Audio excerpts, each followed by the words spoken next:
संसद के बजट सत्र के दौरान नेता प्रतिपक्ष एवं कांग्रेस के सांसद राहुल गांधी ने जो बात कही, वो कहीं न कहीं इस बात की उम्मीद को और जगा देता है कि आज भी राजनीति में, आज भी सियासत में जो है ईमानदारी जिंदा है। दरअसल राहुल गांधी ने अपनी खुद की पार्टी की गठबंधन की यूपीए सरकार और वर्तमान की एनडीए सरकार को लेकर एक बात कही, जिसे स्वीकार करना आम नेताओं के तौर पर जो है बेहद मुश्किल साबित होता है।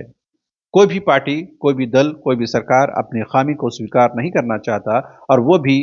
भरी सभा में। दरअसल बजट सत्र के दौरान राहुल गांधी ने कहा कि ना तो यूपीए की सरकार और ना ही वर्तमान की एनडीए सरकार बेरोजगारी दूर करने को लेकर कुछ कर पाई है। उन्होंने भरी सभा में तमाम नेताओं, पक्ष और विपक्ष के सांसदों की मौजूदगी में इस बात को स्वीकार किया कि उनकी गठबंधन की सरकार यानी यूपीए की सरकार भी 10 वर्षों तक केंद्र में रही, लेकिन उन्होंने भी यानी उनकी सरकार ने भी जो है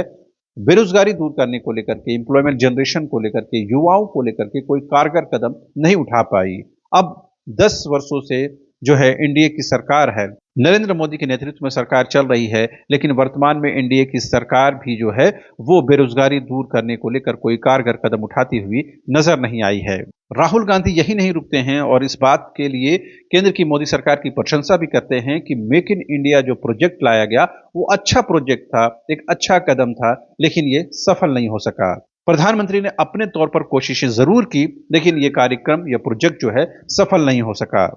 मैन्युफैक्चरिंग की जो हिस्सेदारी है वो 15% से घट करके 12% हो गई है, जो पिछले कई दशकों में सबसे कम है, और इसका सीधा असर कहीं न कहीं बेरोजगारों पर पड़ रहा है।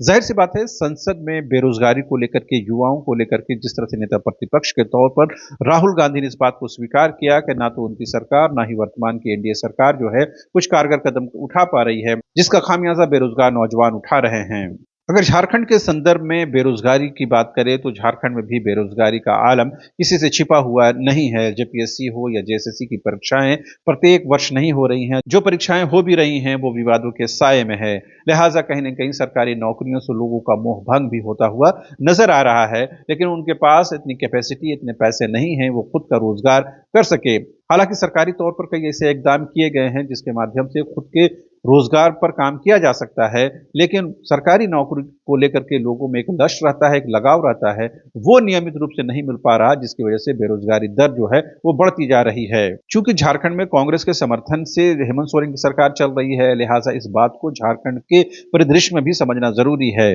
बहरहाल, हम राहुल गांधी की चाहे जिस बात के लिए आलोचना कर ले, लेकिन बेरोजगारों की बात को संसद के अंदर उठाना और इस बात को ईमानदारी से कबूल करना, स्वीकार करना कि उनकी यूपीए की सरकार और वर्तमान की एनडीए सरकार बेरोजगारी दूर करने को लेकर के कोई कदम नहीं उठा पा रही है, कोई कारगर कदम जो है साबित नहीं हो पा रहा है, वो कहीं न कहीं सियासत में, राजनीति में, पॉलिटिक्स में ईमानदारी को झलकाता है, और ये ईमानदारी बेहद जरूरी है।